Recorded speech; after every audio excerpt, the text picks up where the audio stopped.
ونشهد أن سيدنا وسندنا ونبينا وشفيعنا وحبيبنا وطبيبنا وحبيب روحنا محمدا عبده ورسوله صلى الله تعالى عليه وعلى آله وصحبه وبارك وسلم تسليما كثيرا كثيرا الذي أرسله بالحق بشيرا ونذيرا وداعيا إلى الله بإذنه وسراجا وقمرا منيرا فقد قال الله تبارك وتعالى في كلامه المجيد وفي فرقانه الحميد أعوذ بالله من الشيطان الرجيم بسم الله الرحمن الرحيم إنا أعطيناك الكوثر فصل لربك وانحر إن شانئك هو الأبتر صدق الله العظيم. وعن ابن عباس رضي الله تعالى عنه أنه قال سيدنا رسول الله صلى الله عليه وسلم يريد لو لم أختم له النبيين لجعلت له ابنا يكون نبيا أو كما قال عليه الصلاة والسلام. وقال تعالى في شان حبيبه ومحبوبه آمرا ومخبرا إن الله وملائكته يصلون على النبي يا أيها الذين آمنوا صلوا عليه وسلموا تسليما.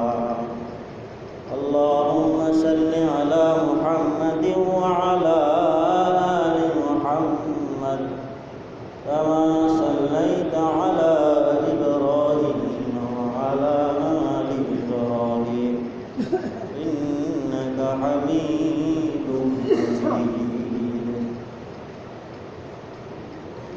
اللهم بارك على محمد وعلى آل محمد كما باركت على إبراهيم وعلى آل إبراهيم إنك حميد مجيد. بلغ العلا بكماله كشف الدجى بجماله حسنت جميع خصاله صلوا عليه وآله. أحسن منك لم ترى قط عيني أجمل منك لم تلد النساء بلغ العلا بكماله كشف الدجى بجماله حسنت جميع خصاله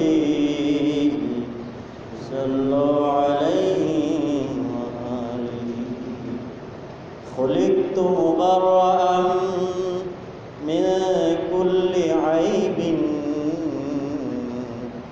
كأنك قد خلقت كما تشاء بلغ العلا بكماله كشف الدجى بجماله حصلت جميع خصاله صلوا عليه وآله سبحانك لا علم لنا إلا ما علمتنا إنك أنت العليم الحكيم وسبحانك لا فهمنا إلا ما فهمتنا إنك أنت الجواد الكريم رب زدني علما قال رب اشرح لي صدري ويسر لي أمري واحلل عقدة من لساني يفقهوا قولي উপস্থিত সম্মানিত মুআজ্জাজ মুসল্লিয়ানে কেরাম, সর্বপ্রথম আমরা সে মহান রব্বে আরশে কারীমের শুকরিয়া আদায় করব, যে মহান রব্বে আরশে কারীম আমাদেরকে তাহার প্রিয় ঘর, তাহার ঘরে মসজিদে জুমার নামাজ আদায় করার জন্য নিয়ে এসেছেন। সেজন্য আল্লাহ সুবহানাহু ওয়া তাআলার শুকরিয়াকে আদায় করার লক্ষ্যে বিনয় অবনত হয়ে শ্রদ্ধা জনিত চিত্তে হৃদয়ের সবটুকুন আবেগ, অনুভূতি, ভালোবাসা, উচ্ছ্বাসকে উজাড় করে বলি আলহামদুলিল্লাহ। আল্লাহ সুবহানাহু ওয়া তাআলার দয়া, মায়া, অপার করুণা, স্নেহ, মায়া, ভালোবাসা, মহাব্বত আমাদের উপর আছে বিদায়ী তিনি আমাদেরকে তাহার মহান করে নিয়ে এসেছেন। আল্লাহ তাআলা যাহার কল্যাণ চান তাকে দ্বারাই দিনের ভালো কাজগুলো করান, আর যার কল্যাণ আল্লাহ তাআলা না চাহেন সে কখনো ভালো কাজ করতে পারে না এবং মন্দ কাজ থেকে বেঁচে থাকতে পারে না।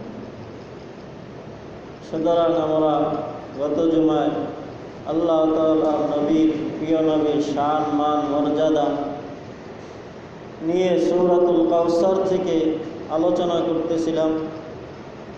আমরা আলোচনার এই পর্যন্ত এসে পৌঁছেছিলাম যে আল্লাহ তাআলা নবীকে আল্লাহ তাআলা কাসরাতে উম্মত দান করেছেন, আওলাদহু অনেক আওলাদ দান করেছেন।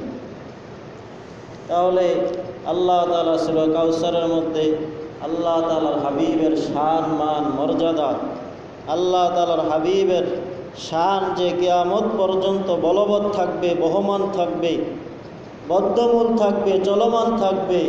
আল্লাহ তাআলার নবীর নবুয়াত কিয়ামত পর্যন্ত চলমান থাকবে। আল্লাহ তাআলার নবী যে সবচেয়ে বড় মুজিজা কোরআন, সেই কোরআন কিয়ামত পর্যন্ত থাকবে, তারপরেও থাকবে। কিন্তু যারা কাফের, যারা বিদ্বেষী, যারা মুশরিক, যারা মুনাফিক, যারা অহংকার প্রদর্শনকারী, তাদের চিহ্নটুকুও এখন বাকি নাই। যারা আল্লাহ তাআলার নবীকে বলেছিল আল্লাহ তাআলার নবী নির্বংশ, আল্লাহ তাআলার নবী আবতার, আল্লাহ তাআলার নবীর নাম নেওয়ার মতো কিছুই বাকি থাকবে না, বরং আল্লাহ তাআলা তাদেরই নাম নিশানা নিশ্চিহ্ন করে দিয়েছেন।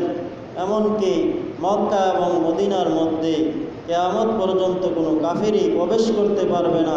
আল্লাহ তাআলা সেই মক্কা এবং মদিনাকে সংরক্ষণ করেছেন। সুতরাং সেই মক্কা এবং মদিনার লোকেরা আল্লাহ তাআলার নবীকে অবজ্ঞা অবহেলা করেছিল। আল্লাহ তাআলা বলেন, হে আমার প্রিয় হাবিব, আমি আপনাকে অবজ্ঞা এবং অবহেলার জন্য দুনিয়ার মধ্যে প্রেরণ করে নাই, বরং আমি আপনাকে সর্বশেষ এবং সর্বশ্রেষ্ঠ নবী হিসাবে দুনিয়ার মধ্যে প্রেরণ করেছি। সেই কথাটুকুই আল্লাহ তাআলা সূরা কাউসারের মধ্যে বলে দিয়েছেন, ইন্না আ'তাইনাকাল কাউসার, এ নবী আমি আপনাকে কাউসার দান করেছি। আমরা বলেছিলাম কাউসারের একটা নয় দুইটা নয় অনেকগুলো অর্থ মুফাসসিরিনে কেরাম করেছেন। আল্লামা হাইয়ান রহমতুল্লাহ আলাইহি বাহরুল মুহিতের মধ্যে ৮ম খণ্ডের মধ্যে তিনি কাউসারের ব্যাখ্যা করেছেন। তিনি বলেন কাউসারের একটা নয় দুইটা নয় ২৬টা অর্থ রয়েছে। তিনি আলোচনা করতে করতে এমনি এইভাবে ৭-৮টা আলোচনা করেছেন, তারপরে আর আলোচনা করেন না।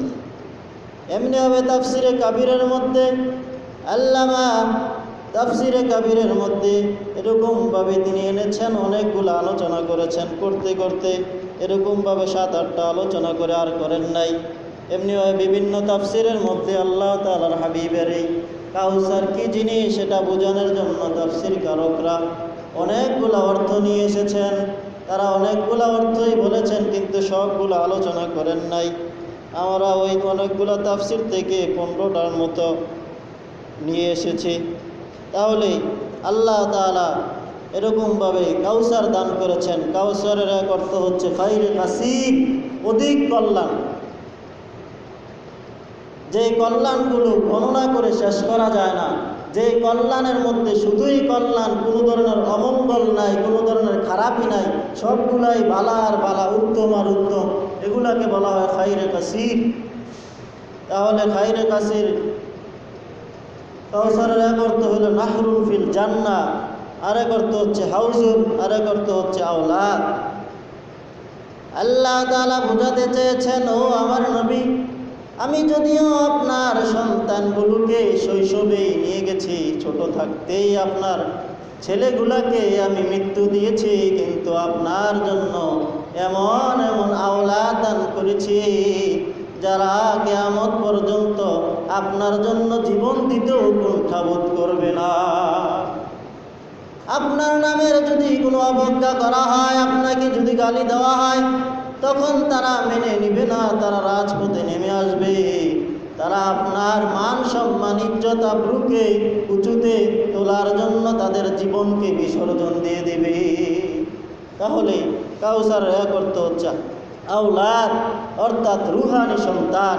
যেই সন্তানগুলা এরকমভাবে কিয়ামত পর্যন্ত আল্লাহ তাআলার হাবিবের গুণগান, আল্লাহ তাআলার হাবিবের নাত, আল্লাহ তাআলার হাবিবের দুরূদ তারা পড়তেই থাকবে। এর মাধ্যমে আল্লাহ তাআলার নবীর নাম নিশানাকে কিয়ামত পর্যন্ত দায়েম এবং কায়েম রাখবেন। তাহলে আমরা গত জুমায় বলতেছিলাম যে আল্লাহ তাআলার হাবিবের সন্তানগুলোকে কেন নিয়ে গেলেন, ছোট থাকতেই কেন নিয়ে গেলেন? আর উত্তর আমরা দিতেছিলাম যে আল্লাহ তাআলার হাবিবের ছোট সন্তানগুলোকে ছোট থাকতে নিয়ে গেছেন এই জন্য যে আল্লাহ তাআলার হাবিবের সন্তানগুলোকে যদি নবুয়তের বয়স পর্যন্ত পৌঁছাতেন, তারা যদি 40 বছর পর্যন্ত এই দুনিয়ার মধ্যে হায়াত পেতেন, তাহলে তাদেরকে নবুয়তি দেওয়াটা লাজেম হয়ে যেত। এই জন্য আল্লাহ তাআলা এই সম্ভাবনাকে তিরোহিত করার জন্য, এই ক্ষুদ্রটুকুকে নিঃশেষ করে দেওয়ার জন্য আল্লাহ তাআলা আগেই তার সন্তানগুলোকে এই দুনিয়া থেকে নিয়ে গেছেন। যদি সন্তানগুলোকে জীবিত রাখতেন, হয়তো নবুয়ত দিতে হতো, অথবা নবুয়ত দেওয়ার প্রয়োজন ছিল না।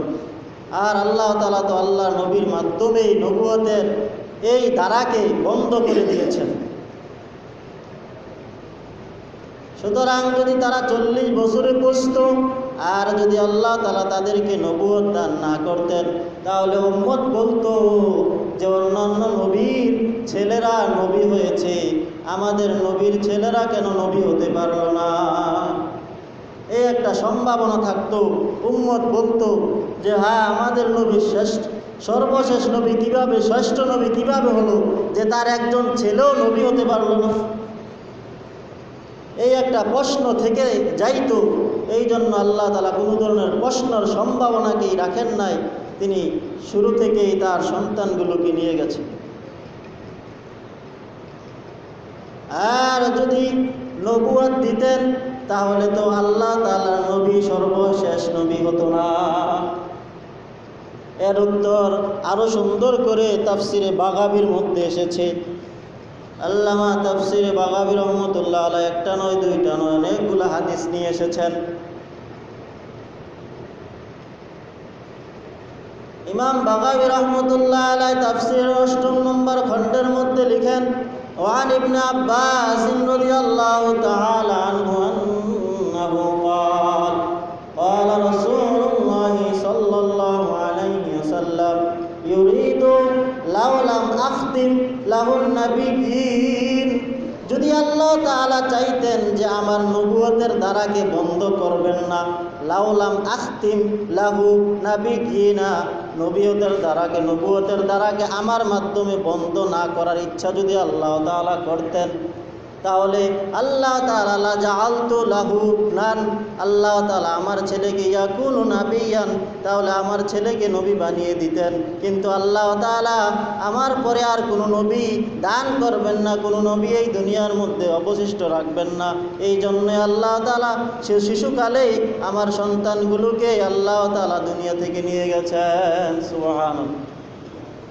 তাহলে আমরা বুঝতে পারলাম তো যে আল্লাহ তাআলার নবী ছেলেগুলোকে কেন নিয়ে গেলেন, যে লাউলাম আখতিম লাহুন নাবিয়্যিনা, যদি আমার পরে নবুয়তের দ্বারাকে বন্ধ না করতেন, বন্ধ না করার ইচ্ছা না করতেন, তাহলে আমার ছেলেদেরকে এরকমভাবে নবুয়তের বয়সে পৌঁছাতেন এবং তাদেরকে নবুয়ত দান করতেন। কিন্তু আমার মধ্যেই যেন, আমার মধ্যে যখন নবুয়তের দ্বারাকে বন্ধ করে দিয়েছেন, এই জন্য আমার ছেলেদেরকে নবুয়তের বয়সে পৌঁছান নাই।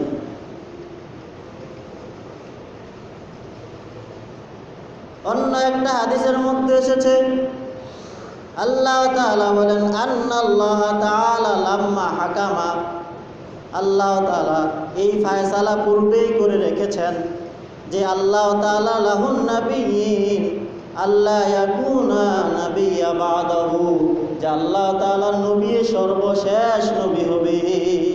লাম ইউতিহি, আল্লাহ তাআলা এই জন্য তাকে দান করেন নাই ওয়ালাদান, একটা সন্তান দান করেন নাই, ইয়াকুনু যাকারান ইয়াকুনু রাজুলান, যে আল্লাহ তাআলার নবীকে সর্বশ্রেষ্ঠ নবী, এটা ফায়সালা আল্লাহ তাআলা পূর্বেই করে রেখেছেন।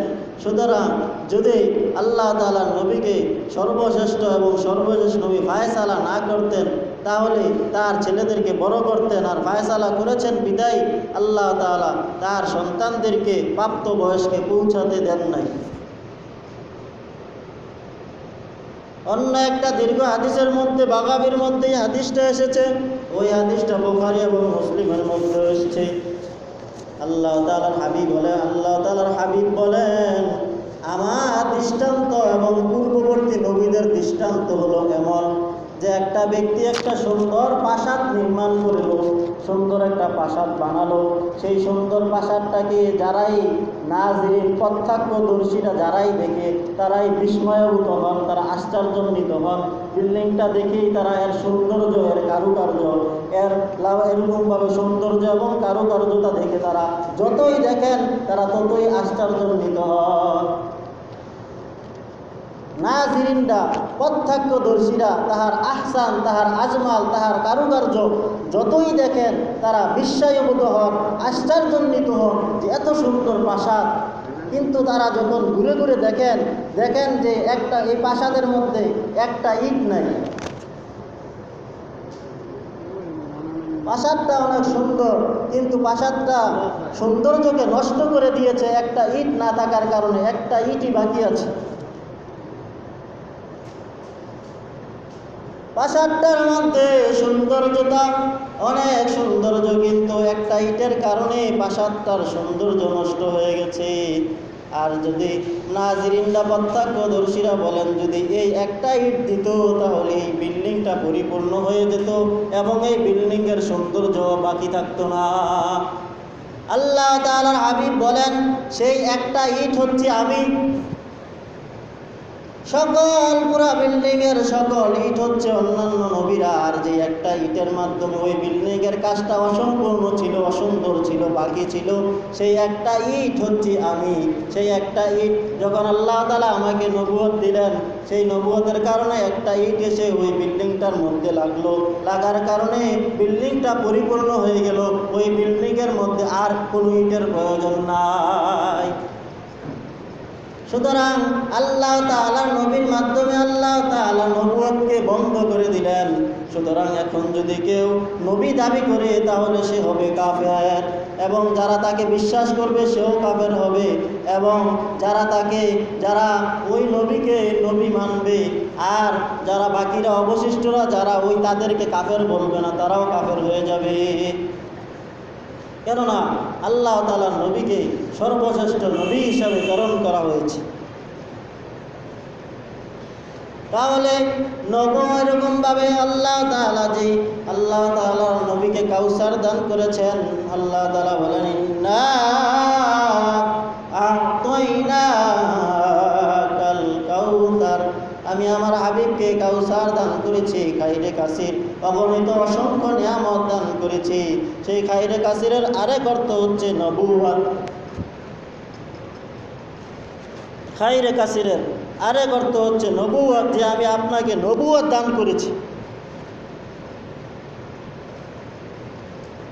সুতরাং এই নবুয়ত তো শুধু, এখানে প্রশ্ন আসতে পারে যে নবুয়ত তো আল্লাহ তাআলা অন্যান্য নবীদেরকেও দান করেছেন, তাহলে আল্লাহ তাআলার নবীকে দান করার কারণে এটা বিশিষ্ট কি হলো, খাস বৈশিষ্ট্য কি হলো? এর উত্তর হচ্ছে, আল্লাহ তাআলার নবীকে যেই নবুয়ত আল্লাহ তাআলা দান করেছেন, অন্যান্য নবীদেরকে সেই নবুয়ত দান করেন নাই। আল্লাহ তাআলা হাবিব বলেন, উতিতু ইলমাল আউয়ালিনা ওয়াল আখিরিন, আল্লাহ তাআলা আমাকে পূর্বের এবং পরের যত ইলম আছে সব ইলম আল্লাহ তাআলা আমাকে দান করেছেন। সুবহানাল্লাহ। পূর্বের এবং পরের যত ইলম আছে, জ্ঞান এবং বিজ্ঞান আছে, সব জ্ঞান এবং বিজ্ঞান আমি নবীকে দান করেছেন। অন্যান্য নবীদেরকে এমন জ্ঞান দান করেন নাই, তাদেরকে এক একটা বিষয়ের জ্ঞান দান করেছেন, আমাকে সকল বিষয়ের জ্ঞান দান করেছেন। একটা দৃষ্টান্ত দিলে আমরা সহজে বুঝতে পারবো। যেমন আমাদের এই পঞ্চ ইন্দ্রিয় আছে, হাওয়াসে খামসা, পঞ্চ ইন্দ্রিয়, যেমন কর্ণ, কানের কাজ হচ্ছে শোনা, কোন আওয়াজটা সুন্দর, কোন আওয়াজটা অসুন্দর, কোন আওয়াজটা শক্ত, কোন আওয়াজটা নরম, কোন আওয়াজটা অনেক কঠিন তীব্র। কানের কাজ হচ্ছে শোনা, আর চোখের কাজ হচ্ছে দেখা। চোখ দেখবে কোনটা সুন্দর, কোনটা অসুন্দর, কোনটা লম্বা, কোনটা খাটো, চোখ দেখবে। এরকমভাবে জিহ্বার কাজ হচ্ছে স্বাদ আস্বাদন করা, ত্বকের কাজ হচ্ছে স্বাদ আস্বাদন করা। সুতরাং এই ত্বকের মধ্যে, জিহ্বার মধ্যে দিলেই জিহ্বা বলে দিবে কোন খাবারটা নষ্ট, কোন খাবারটা ভালো, কোন খাবারটা স্বাদ, কোন খাবারটা অস্বাদ, কোন খাবারটা মিষ্টি, কোন খাবারটা টক, কোন খাবারটা ঝাল, জিহ্বা বলে দিবে। কিন্তু এগুলার সাথে যদি মস্তিষ্ক না থাকে, জেহান না থাকে, তাহলে এগুলা কোনোটাই কার্যকর হবে না, কোনোটাই কার্যকর হবে না। যেমন আপনি রাস্তার মধ্যে হাঁটতেছেন, আপনার পাশ দিয়ে 10 বছর আগের পুরানা বন্ধু, অনেক আপনার গাঢ় বন্ধু ছিল, সে আপনার পাশ দিয়ে 10 বছর পরে যাচ্ছে, কিন্তু আপনার জ্ঞান মস্তিষ্ক তখন অন্যদিকে ছিল, আপনার সামনে দিয়ে যাচ্ছে। আপনি এরকমভাবে বলতে পারেন না যে আপনার সামনে দিয়ে কে গেছে। কয়েকদিন পর যখন আবার বন্ধুর সাথে দেখা হলো, বন্ধু মনে মনে ভাবতেছে, এখন 10 বছর পরে দেখা হলো, এত আমার গাঢ় বন্ধু, সে আমার সাথে কথা বললো না, এখন বড়লোক হয়ে গেছে, টাকা পয়সার মালিক হয়ে গেছে, এই জন্য চিনে না। 2-1 দিন পরে যখন জিজ্ঞাসা করলো, বন্ধু ওই দিন রাস্তার পাশ দিয়ে তোমার সামনে দিয়ে গেলাম, তুমি আমাকে একটা সালামও দিলে না, জিজ্ঞাসাবাদ কিছুই করলে না, ও কি, কখন তুমি আমার সামনে দিয়ে গেছো, আমি তো তোমাকে দেখি নাই। অথচ তার সামনে দিয়ে গেছে, চোখেও দেখেছে, কিন্তু তার মস্তিষ্ক চোখের সাথে সম্পৃক্ত ছিল না। তার জ্ঞান অন্যদিকে থাকার কারণে সে এরকমভাবে দেখেও দেখে নাই। এরকম হয় কিনা অনেক সময়? যেমন রাস্তা দিয়ে আপনি হাঁটতেছেন, এরকমভাবে গাড়ি ভীষণভাবে হরেন দিতেছে, কিন্তু আপনি রাস্তার মধ্যে হাঁটতেছেন যে আপনার জেহেন তখন রাস্তায় নাই, আপনার জেহেন হলো ব্যবসার মধ্যে। আপনি হাঁটতেছেন আর গাড়ি পিছন দিক দিয়ে হরন দিতে দিতে ড্রাইভার এরকমভাবে পেরেশান হয়ে গেছে, আপনি সরতেছেন না, একদম আপনার কাছে চলে আসছে। তখন আপনি হঠাৎ আশ্চর্যান্বিত হইলেন, আমার পিছনে কিভাবে গাড়ি আসলো? তখন ড্রাইভার বলে, ভাই আপনাকে তো অনেকক্ষণ ধরে হরেন দিতেছি। তখন আপনি বলেন যে আমার জেহেন তো এখানে ছিল না। এরূপ হয় কি না? তাহলে জেহেনের একটা সীমাবদ্ধতা আছে। জেহেনও একটা এলেম গড়, এরকমভাবে মস্তিষ্ক, জেহেন, চোখ একটা এলেম অর্জন করে, কান একটা এলেম অর্জন করে, কিন্তু এটা সম্পূর্ণ নয়।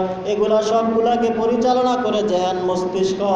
সুতরাং আল্লাহ তাআলা নবী বলেন যে এই মস্তিষ্কের এই স্তর হচ্ছে, মস্তিষ্কের স্তরে হচ্ছে আমি মুহাম্মদ সাল্লাল্লাহু আলাইহি ওয়াসাল্লাম। আর অন্যান্য নবীরা হচ্ছে কেউ কান, কেউ জিহ্বা, কেউ কর্ণ, কেউ চক্ষু।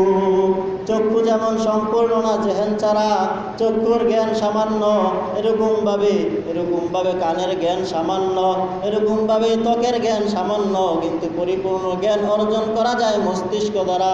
সুতরাং আমি হলাম মস্তিষ্ক, আর অন্যান্য নবীরা হচ্ছে কেউ চক্ষু, কেউ এরকমভাবে জিহ্বা, কেউ কর্ণ, আমি হচ্ছি পরিপূর্ণ। সুতরাং আল্লাহ তাআলার পরিপূর্ণ হচ্ছে আল্লাহ তাআলার নবী। সুতরাং আল্লাহ তাআলার নবীকে যেই নবুয়ত আল্লাহ তাআলা দিয়েছেন, সেই নবুয়ত কাউকে দেন নাই।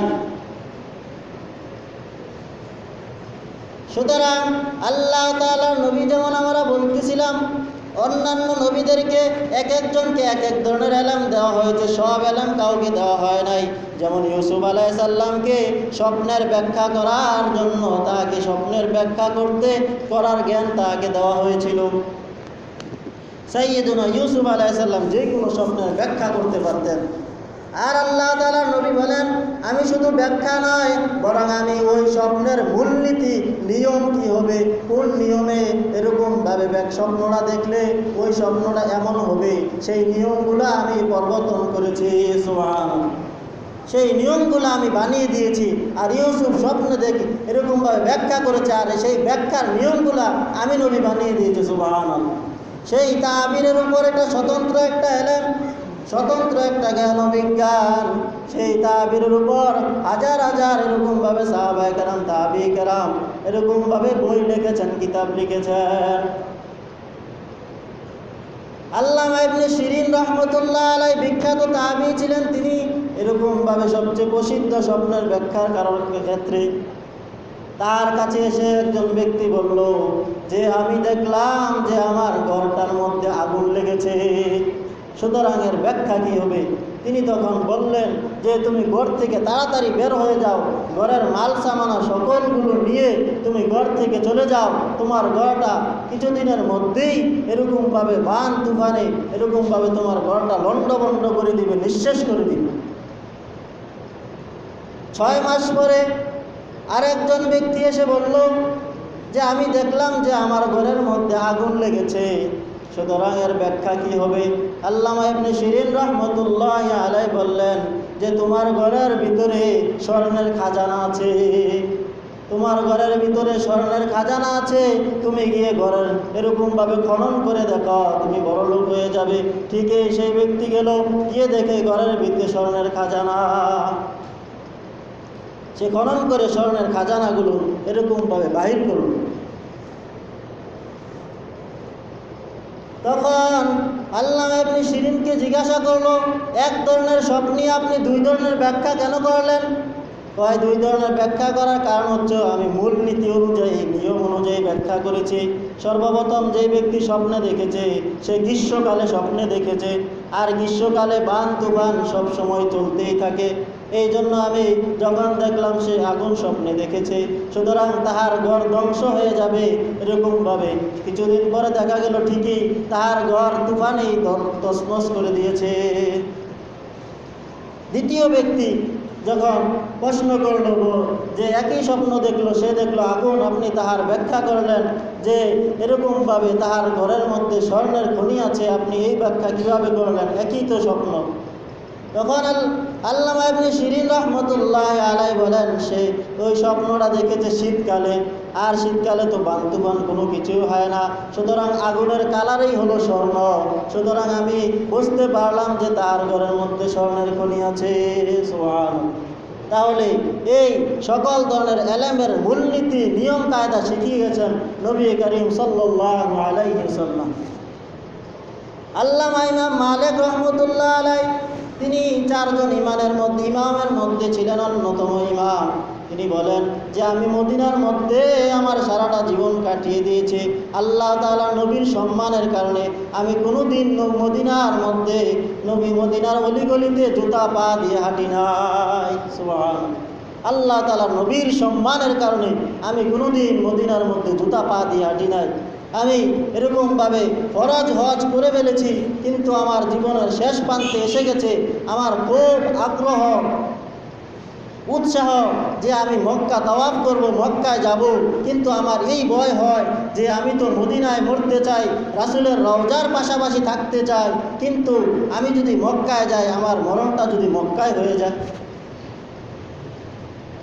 এই ভয়ে তিনি মদিনা থেকে মক্কায় যান না, আর আল্লাহ তাআলার কাছে দোয়া করেন, ইয়া রাব্বাল আলামিন, এরকমভাবে আমাকে আল্লাহ তাআলার হাবিবের কাছে, আল্লাহ তাআলার কাছে দোয়া করেন, এবং আল্লাহ তাআলার কাছে দোয়া করেন, আল্লাহ তুমি আমাকে জানিয়ে দাও আমার মরণটা কখন হবে।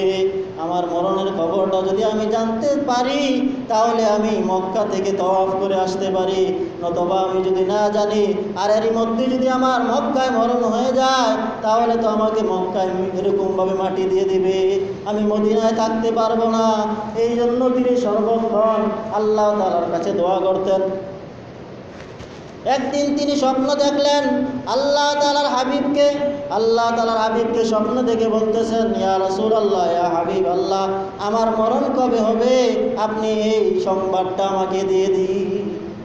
আল্লাহ তাআলার হাবিব এরকমভাবে 5টা আঙ্গুল দেখালেন, যে এই 5টা আঙ্গুল দেওয়া বুঝাইলেন যে এই তুমি এই 5টা ইয়ার পরে তোমার মৃত্যু হবে।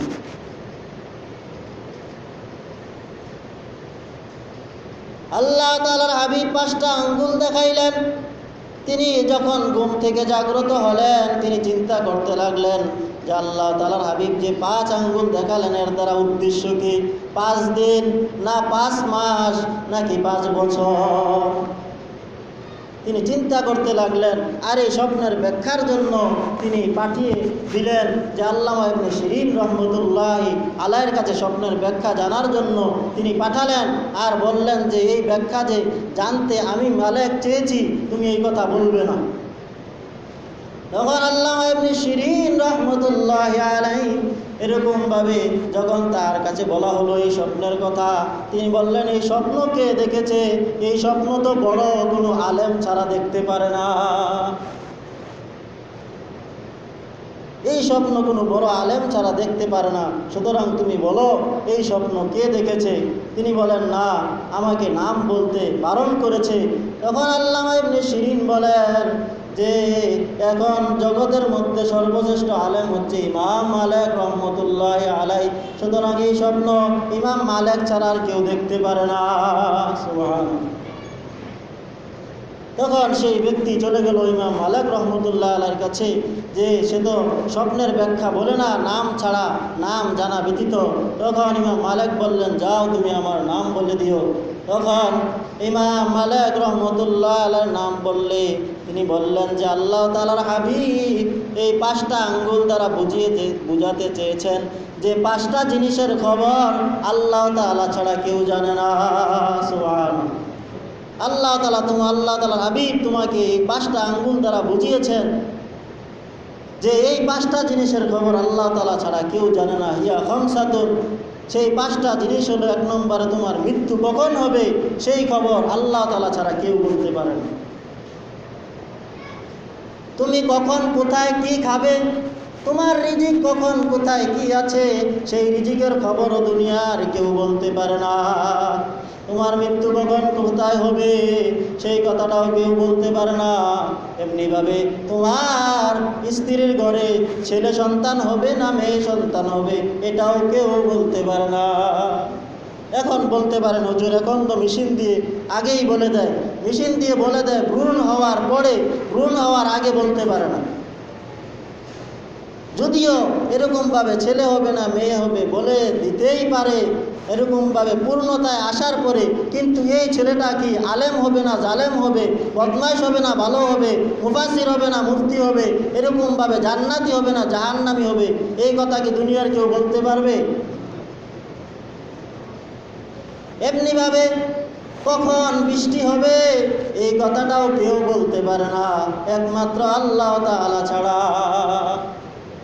এখন যদি আবহাওয়া অফিস যদিও বলে দেয় যে বৃষ্টি হবে, কিন্তু তারা সব কিছু সিস্টেম দেখার পরে তারা বলে যে বৃষ্টি হবে, তারপরে অনেক সময় বৃষ্টি হয় অনেক সময় হয় না, মিসগাইড করে ফেলে, মিথ্যা হয়ে যায়। অনেক সময় বৃষ্টি হয় অনেক সময় বৃষ্টি হয় না, তারপরেও এর ব্যাখ্যা হচ্ছে যে এই বৃষ্টির দ্বারা মানুষের কল্যাণ হবে না অমঙ্গল হবে এটা কি বলতে পারবে? এই বৃষ্টির দ্বারা ফসলগুলোকে একদম ধ্বংস করে দিবে না ফসলের ভালো হবে এটা বিজ্ঞানীরা বলতে পারবেন। এমনিভাবে গায়েবের খবরও আল্লাহ তাআলা ছাড়া কেউ জানে না। তাহলে আল্লাহ তাআলার হাবিবকে সব ধরনের ইলম দেওয়া হয়েছে, ইউসুফ আলাইহিস সালামকে শুধু দেওয়া হয়েছে ব্যাখ্যা করার শক্তি, কিন্তু ব্যাখ্যা করার নিয়ম বলে দেওয়া হয় না। এমনিভাবে আরেকজন আল্লামার কাছে এসে বলল, ইয়ে এই যুগের বিখ্যাত আলেম, আমি দেখেছি যে এরকমভাবে আমি আল্লাহ তাআলার এরকমভাবে অমুক ব্যক্তি আল্লাহ তাআলার নবীর এরকমভাবে আল্লাহ তাআলার নবী মুক্তাদি, আর অমুক ব্যক্তি আল্লাহ তাআলার নবীর সামনে হয়ে ইমামতি করতেছে। সে এসে বলতেছে ঠাট্টা শুরু যে আপনি তো স্বপ্নের ব্যাখ্যা বলতে পারেন, সুতরাং আপনি বলুন যে অমুক ব্যক্তি স্বপ্নে দেখেছে যে সে ইমামতি করতেছে, আল্লাহ তাআলার হাবিব হচ্ছে মুক্তাদি, সে সামনে আর আল্লাহ তাআলার হাবিব পিছনে। সুতরাং এসে সেই ব্যক্তি বলল যে দেখো এই স্বপ্ন যদি দেখে থাকো তাহলে দেখবা এই স্বপ্নের ব্যাখ্যা হচ্ছে তার এইরকমভাবে কয়েকদিনের মধ্যেই তার ইন্তেকাল হবে, কয়েকদিনের মধ্যেই তার মৃত্যু হবে। দেখা গেল ঠিকই সে বাড়িতে গিয়ে দেখে অমুক ব্যক্তির মৃত্যু হয়ে গেছে। তখন সে আলেমের কাছে জানতে চাইল যে আপনি এরকমভাবে এই স্বপ্নের ব্যাখ্যা এইভাবে কীভাবে করলেন? যে দেখো আল্লাহ তাআলা নবীর জীবদ্দশায় আল্লাহ তাআলা নবী জীবিত থাকা অবস্থায় নবীরাও ইমামতি করতে পারে না, আর সেই জায়গায় একজন উম্মত হয়ে কীভাবে ইমামতি করবে? সুতরাং আমি মনে করলাম সুতরাং তার মৃত্যু হয়ে যাবে, সুতরাং সে সামনে থাকবে আল্লাহ তাআলার নবী, এরকমভাবে তাহার জানাজা পড়াবে। সুতরাং আল্লাহ তাআলার হাবিবকে সকল ধরনের পূর্ব এবং পরের সব জ্ঞান দেওয়া হয়েছে, আর অন্যান্য নবীদেরকে এক একটা বিষয়ের জ্ঞান দেওয়া হয়েছে। এমনিভাবে আল্লাহ তাআলার হাবিবের নবুয়ত শুধু মানুষের জন্য নয়, আল্লাহ তাআলা ছাড়া সৃষ্টির যত আল্লাহ তাআলা যতগুলো সৃষ্টি করেছেন সব সৃষ্টির নবী হচ্ছেন আল্লাহ তাআলার হাবিব। সুবহানাল্লাহ। আল্লাহ তাআলা ছাড়া যত সৃষ্টি আছে সব সৃষ্টির নবী হচ্ছে আমাদের মুহাম্মদ সাল্লাল্লাহু আলাইহি ওয়াসাল্লাম। আর আল্লাহ তাআলা অন্যান্য যত নবী প্রেরণ করেছেন, অন্যান্য নবীরা কোনো একটা কওমের নবী ছিল, কোনো একটা গোত্রের নবী ছিল, কোনো একটা এলাকার নবী ছিল, কোনো একটা দেশের নবী ছিল। আর আল্লাহ তাআলার নবী কোনো গোত্রের নবী নয়, কোনো কওমের নবী নয়, কোনো দেশের নবী নয়, কোনো অঞ্চলের নবী নয়। আল্লাহ তাআলার নবী হচ্ছেন সমস্ত সৃষ্টির নবী। সুবহানাল্লাহ। তাহলে কাউসারের এক অর্থ হচ্ছে নবুয়ত। যেই নবুয়ত আল্লাহ তাআলার হাবিবকে দান করা হয়েছে সেই নবুয়ত অন্যান্যদেরকে দান করা হয় না। সুতরাং আল্লাহ তাআলার নবীর মান সম্মান মর্যাদা এটা দুনিয়ার মধ্যে থেকে কেউ বর্ণনা করে শেষ করতে পারবে না। তাহলে আল্লাহ তাআলার নবুয়ত, আল্লাহ তাআলার হাবিবের নবুয়ত এরকমভাবে কিয়ামতের পরেও চলবে, তার সরদারে কিয়ামতের পরেও চলবে। যখন সকল নবীরা নফসি নফসি বলবে, তখন আমাদের নবী উম্মতি উম্মতি বলবে। সুবহানাল্লাহ। তাহলে আল্লাহ তাআলার হাবিবের নবুয়ত কিয়ামতের পরেও অবশিষ্ট থাকবে। কিন্তু প্রত্যেকটা নবী তারা মৃত্যু বরণ করার সাথে সাথে তাদের নবীর নবুয়ত শেষ হয়ে গেছে। যেই নবী আসছে তার নবুয়ত এরকমভাবে তার জীবিত অবস্থায় থাকা পর্যন্তই চলেছে, তার মৃত্যু হয়েছে, তার নবুয়তের সকলগুলো শেষ। তাকে যত নিদর্শন দেওয়া হয়েছে, তাকে যত কিতাব দেওয়া হয়েছে, তার মৃত্যুর সাথে সাথে সেই কিতাব লণ্ডভণ্ড হয়ে গেছে, বাতিল হয়ে গেছে। মুসা আলাইহিস সালামকে একটা নয়, দুইটা নয়, 9টা নিদর্শন দেওয়া হয়েছে, তার মৃত্যু হয়েছে, তার নিদর্শনগুলো বাতিল হয়ে গেছে। কিন্তু আল্লাহ তাআলার হাবিবকে যেই নবুয়ত দেওয়া হয়েছে, সেই নবুয়ত কিয়ামতের পরেও বাকি থাকবে। তাহলে আল্লাহ তাআলা হাবিব বলেন, আল্লাহ তাআলা বলেন, ইন্না আ'তাইনাকাল কাউসার, হে নবী আমি আপনাকে কাউসার দান করেছি, অর্থাৎ আমি আপনাকে নবুয়ত দান করেছি। আল্লাহ তাআলার হাবিবের, সুতরাং আল্লাহ তাআলার হাবিবের নবুয়ত কিয়ামতের পরেও বলবৎ থাকবে, দায়েম থাকবে, এর মান সম্মান কোনোদিন শেষ হবে না। সুতরাং আল্লাহ তাআলার হাবিবকে অসম্মান করার জন্য তারা বলেছে, আল্লাহ তাআলা বললেন, হে আমার হাবিব, আপনাকে অসম্মান করতে পারবে না, বরং আমার নাম যেখানে থাকবে আপনার নামও সেখানে থাকবে, আমার নাম যেখানে থাকবে আপনার নামও সেখানে থাকবে। লা ইলাহা ইল্লাল্লাহু মুহাম্মাদুর রাসূলুল্লাহ, আমার নাম কালিমার মধ্যে আছে, আপনার নামও থাকবে। লা ইলাহা ইল্লাল্লাহু, একটা পাঠ হচ্ছে লা ইলাহা ইল্লাল্লাহ আল্লাহর জন্য, আর একটা পাঠ হচ্ছে মুহাম্মাদুর রাসূলুল্লাহ রাসূলুল্লাহর জন্য। আশহাদু আল্লা ইলাহা ইল্লাল্লাহ ওয়া আশহাদু আন্না মুহাম্মাদার রাসূলুল্লাহ। কালিমা শাহাদাতের মধ্যে আল্লাহ তাআলার জন্য একটা পাঠ, আল্লাহ তাআলার হাবিবের জন্য একটা পাঠ। আল্লাহ তাআলা বলেন, আতিউল্লাহ ওয়া আতিউর রাসূলা, তোমরা আমার অনুসরণ করো। আল্লাহ তাআলা সাথে সাথে বললেন, আমার হাবিবের অনুসরণ করো। আল্লাহ তাআলা বলেন, আমিনু বিল্লাহ, আমার উপর ঈমান আনো।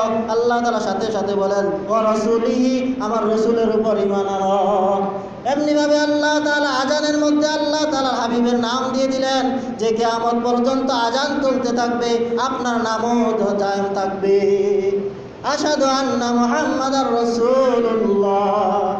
আল্লাহু আকবার, আল্লাহু আকবার, আল্লাহু আকবার, আল্লাহু আকবার। লা ইলাহা ইল্লাল্লাহ, লা ইলাহা ইল্লাল্লাহ, আশহাদু আল্লা ইলাহা ইল্লাল্লাহ, আশহাদু আল্লা ইলাহা ইল্লাল্লাহ, আশহাদু আন্না মুহাম্মাদার রাসূলুল্লাহ।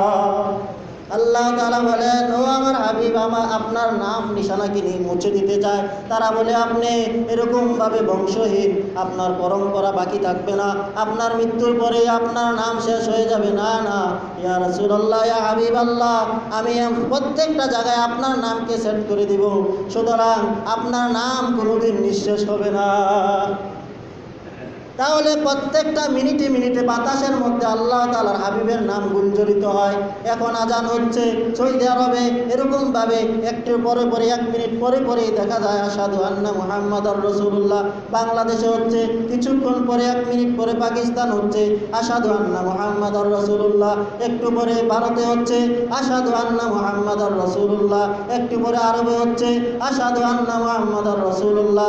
একটু পরে আমেরিকায় হচ্ছে আশহাদু আন্না মুহাম্মাদার রাসূলুল্লাহ। 24 ঘন্টার একটা মিনিটও বাকি থাকে না যেই মিনিটের মধ্যে আল্লাহ তাআলার হাবিবের নাম উচ্চারিত নয়।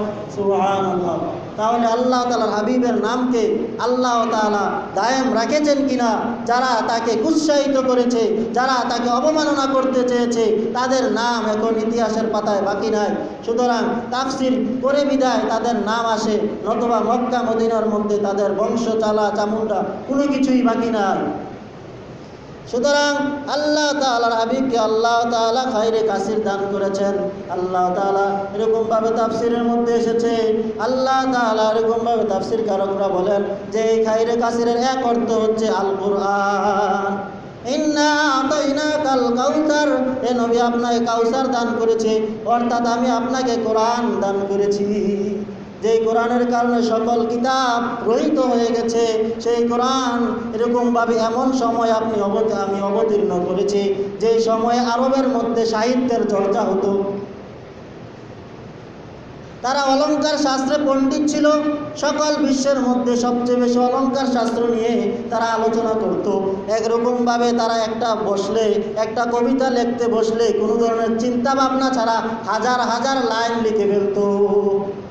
কোনো ধরনের চিন্তা ভাবনা লাগতো না, তারা কবিতা লিখতে বসেছে, হাজার হাজার লাইন তারা কবিতা লিখে ফেলছে। এমনিভাবে তাদের মধ্যে সাহিত্যের চর্চা হতো। তারা মক্কার মধ্যে, কাবার মধ্যে এরকমভাবে তাদের কবিতাগুলো ঝুলাইয়া দিত। কবিরা এসে দেখতো যে কিরে, তার কবিতাটা তো আমার থেকে আরো উচ্চাঙ্গের হয়েছে, তখন সে আবার সাথে সাথে আরেকটা কবিতা লিখে দেয়ালের মধ্যে ঝুলাইত। আবার আরেক কবি আইসা দেখতো যে তার কবিতাটা তো আমার থেকে আরো উচ্চাঙ্গের হয়েছে, তখন অন্য লেখক আবার এসে আরেকটা কবিতা লিখে দেয়ালের মধ্যে ঝুলাইত। যখন আল্লাহ তাআলা এরকমভাবে তারা বলতে লাগলো যে এই কোরআন মুহাম্মদের রচিত, মুহাম্মদের লেখা, এই কোরআন কোনো আল্লাহ তাআলার নয়, মুহাম্মদ মিথ্যা বলে, এরকমভাবে মুহাম্মদ জাদু করে, মুহাম্মদ এরকমভাবে আমাদেরকে জাদুর দ্বারা ভুলিয়ে দিয়েছে, এই কিতাব তো এরকমভাবে মুহাম্মদের রচিত। এই জন্য আল্লাহ তাআলা বললেন, ও আরবেরা, তোমরা তো বিশ্ব সাহিত্যিক, তোমার তো সাহিত্য রচনা করতে পারো, যা সেকেন্ডের মধ্যে কবিতা লিখতে পারো, আবার দেয়ালের মধ্যে কবিতা লিখে ঝুলিয়ে দাও। সুতরাং আমি তোমাদেরকে চ্যালেঞ্জ করলাম, তোমরাও একটি এরকমভাবে 10টা সূরা এনে দেখাও। আমি যেই কোরআন নাজিল করেছি সেই দাছে, সেই মান্তেক, সেই লজিক, সেই প্র্যাকটিক্যাল, এরকমভাবে সেই সাহিত্য, সেই ভাষা অলঙ্কার, সেই মর্ম, সেই সূক্ষ্ম তথ্য, সেই ব্যাকরণ, সেই রচনা দিয়ে তোমরা একটা কবিতা এরকমভাবে 10টা আয়াত লেখায়া এরকমভাবে কাবার দেয়ালে টাঙ্গাও তো দেখি। তোমাদের সামনে আমি চ্যালেঞ্জ ছুড়ে দিলাম। 10টা আয়াত যখন তারা পারে না, তখন আল্লাহ তাআলা বললেন, সুতরাং তোমরা ছোট একটা সূরা তোমাদের এরকমভাবে লিখে দেখাও। তখন আল্লাহ তাআলা তাদের চ্যালেঞ্জ ছুড়ে দিয়ে আল্লাহ তাআলা এই সূরা নাজিল করে দিলেন, ইন্না আ'তাইনাকাল কাউসার ফাসাল্লি লিরাব্বিকা ওয়ানহার ইন্না শানিআকা হুয়াল আবতার। যখন আল্লাহ তাআলার হাবিব এই সূরাকে কাবার দেয়ালের মধ্যে লটকায়া দিলেন, ওই সময়ের বিখ্যাত কবি লাবিদ ইবনে আসেম এসে দেখলো যে এটা এরকমভাবে কোরআনের আয়াত, ছোট ছোট 3টা আয়াত। তিনি দেখেই তার চোখগুলা বড় বড় হয়ে গেল, কিংকর্তব্য বিমূঢ় হয়ে গেলেন, হতভম্ব হয়ে গেলেন। এটা কেমন রচনা, এরূপ রচনা তো আমরা কখনো লিখতে পারি না। এটা কেমন রচনা, এত সাহিত্য, এত অলঙ্কার, এত সূক্ষ্ম তত্ত্ব, এত নোক্তা, এরকমভাবে আমরা তো 1000 বছর ধরে আমাদের বাপ দাদারা কবিতা লিখতেছে, এরূপ তো দেখি নাই। এটা গদ্যও না, পদ্যও না, সুতরাং এরূপ লেখা আমাদের পক্ষে সম্ভব না। তখন তারা বলে দিল, ইন্না আ'তাইনাকাল কাউসার ফাসাল্লি লিরাব্বিকা ওয়ানহারের স্থানে তারা বলে দিল এটা মানুষ রচিত কোনো ভাষা নয়। লাইসা হাযা লিল কালামিল বাশার, এটা কোনো মানুষ রচিত ভাষা নয়। সুতরাং আল্লাহ তাআলা এই সূরা কাউসার দ্বারা চ্যালেঞ্জ ছুড়ে দিলেন তাদের কাছে যে তোমরা এই কাউসার ছোট একটা সূরা অথবা ছোট একটা আয়াতে বানায়া দেখাও। কিন্তু তারা অক্ষম হয়ে গেছে। এই কোরআন হচ্ছে মুজিজ, সকলকে অক্ষম করে দেয়, সকল কিতাবকে অক্ষম করে দেয়। সুতরাং এই কোরআন হচ্ছে কাউসার। সুতরাং এই কোরআনের ব্যাখ্যা এরকমভাবে বাগদাদের মধ্যে হয়েছে, এই কোরআনের ব্যাখ্যা মিশরের মধ্যে হয়েছে, এই কোরআনের ব্যাখ্যা ফ্রান্সের মধ্যে হয়েছে, এই কোরআনের মধ্যে এই ব্যাখ্যা স্পেনের মধ্যে হয়েছে। যখন স্পেনের মধ্যে ইসলামী রাজত্ব কায়েম ছিল, ওই ইসলামী রাজত্ব চলা অবস্থায় এত এত ব্যাখ্যা লেখা হয়েছে যে সকল বিশ্বে এরকমভাবে স্পেনের মধ্যে বিরাট বিরাট পাঠাগার শুধু কোরআনের ব্যাখ্যা দ্বারাই পরিপূর্ণ। যখন ইসলামী রাজত্ব শেষ হয়ে গেল, তখন স্পেনের ওই মুশরিকি সরকার বলল যে এই কিতাবগুলোকে তোমরা পুরাইয়া দাও। এই জন্য সে একজন কর্মকর্তা নির্দিষ্ট করল।